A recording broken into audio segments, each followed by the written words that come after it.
How many of you read the book called Move Fast and Break Things? No? I'll just summarize it for you. Okay? This book was published way back in 2016 or 2017, end of 2016. Then it has an updated version. Move Fast and Break Things talks about how the whole thing is rigged for just dominant players. Like, these are the monopoly. For instance, example, because Facebook and YouTube are so big, they literally dominate everything. Which means that some people like Taylor Swift, Jay-Z and so on, they make a lot of money because they are big brands. Right? You know Taylor Swift? If you do not know, don't raise your hand also. Right? Okay, so Taylor Swift, Jay-Z, and Beyonce, these are the ones that have all of those. But others, singers and entertainers and so on, they live very, very poor. Why? Because now they cannot go to record labels, nobody buys CDs, nothing. Everything is going through that system. Everything is going through Facebook, YouTube, Spotify. And it's a rigged system because the thing that is famous will continue to be suggested.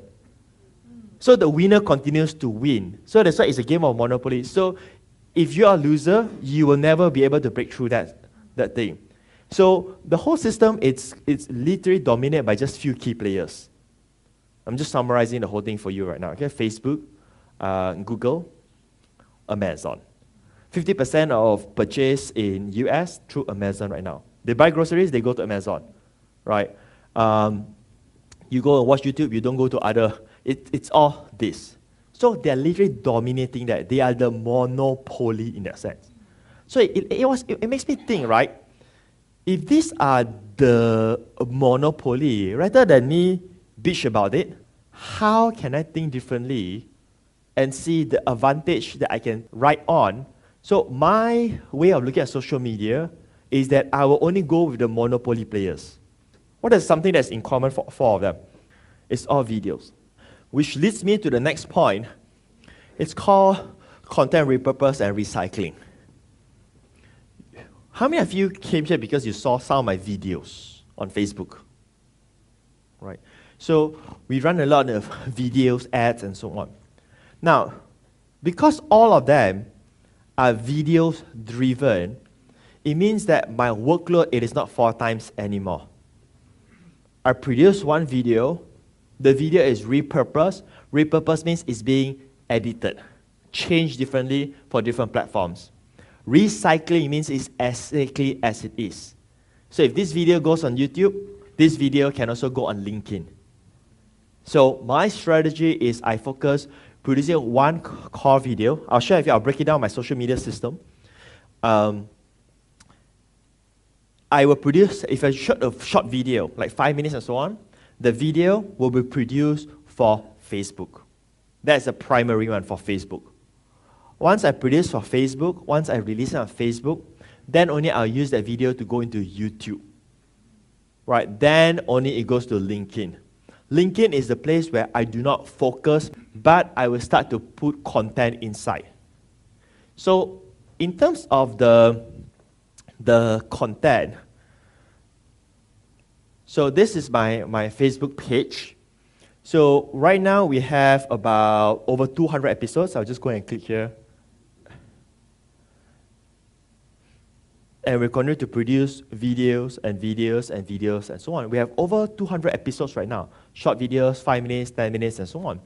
Now, why am I so aggressive putting videos inside Facebook? Facebook may say, you know what, let's compete with YouTube. Let's have our own video directory, right? And my content is already there. So I start to produce Facebook videos to start putting inside that. Because once you have enough videos, they will start to share your videos with other people. You know, on your phone, there is a tab called Video. Yeah, if you click on that, Facebook will start suggesting to you videos. Which means that if you produce videos and your videos are valuable and so on, Facebook will now start to share your videos to other people who are not even your fans, your followers and so on. And that's powerful. The videos is now reaching out and being suggested to different people. But you just think of it another way, is that now try to comprehend that to conventional business. How much it will cost for you to have 1 million people to see your brand? It will cost you a lot of money. But this is, just maybe $10, $20 per video. So if you know how to write on that, you have a huge opportunity waiting for you. So let's talk about the type of videos that you produce for this. So I only produce videos for either YouTube or for either Facebook. I don't produce, let me say this again, I don't produce videos for Instagram. I don't produce videos for LinkedIn. Instagram and LinkedIn, the videos are either repurposed video or the videos are either recycled videos. Now, when you produce videos, like in my case, when I produce videos for my episodes, when you give, you give. This is something that I learned from Gary Vee. Right? Gary Vaynerchuk, the social media expert, entrepreneur, and so on. The concept is this: if you create videos for the purpose of content, you give means you give. Don't try to sell. If you sell, you sell. It's really that straightforward. Nobody will be angry with you if you do it that way, right? If you give and then you give partial, and then you say, oh, by the way, you have to buy my course. It doesn't gel, right? So because of that same concept, we do longer videos for YouTube where we give pure content. So when we do short episodes, right, it's always for Facebook. Facebook, right, people are not going to watch videos like half an hour. They are swiping. They're literally swiping you off. This is side note. If you're running Facebook ads and you think, how come I'm not getting conversion? Please see how long is the video. If you can't get the message out in 1 minute, forget about it. And these are things that I learned when I'm being trained by Facebook. It's like when I go to Facebook HQ and I learn some stuff. Like, how long people will just stay on Facebook when they are seeing your videos. But for YouTube, it's a whole different animal. YouTube, you focus on all the how-to videos. Like how to do this, how to do that. All of those are produced for YouTube. Why you do how-to videos for YouTube? Because YouTube is a search engine. And they will go to YouTube and search how to tie a tie. How to tie a tie. Yes, how to tie shoelace or whatever it is. So your video can be found. Now, if you just do Facebook and you don't do YouTube, you're doing a very, very big mistake. Now, YouTube has the advantage where your videos will be there forever. Means that next year, someone may still find your video. Next, it's all about building brand.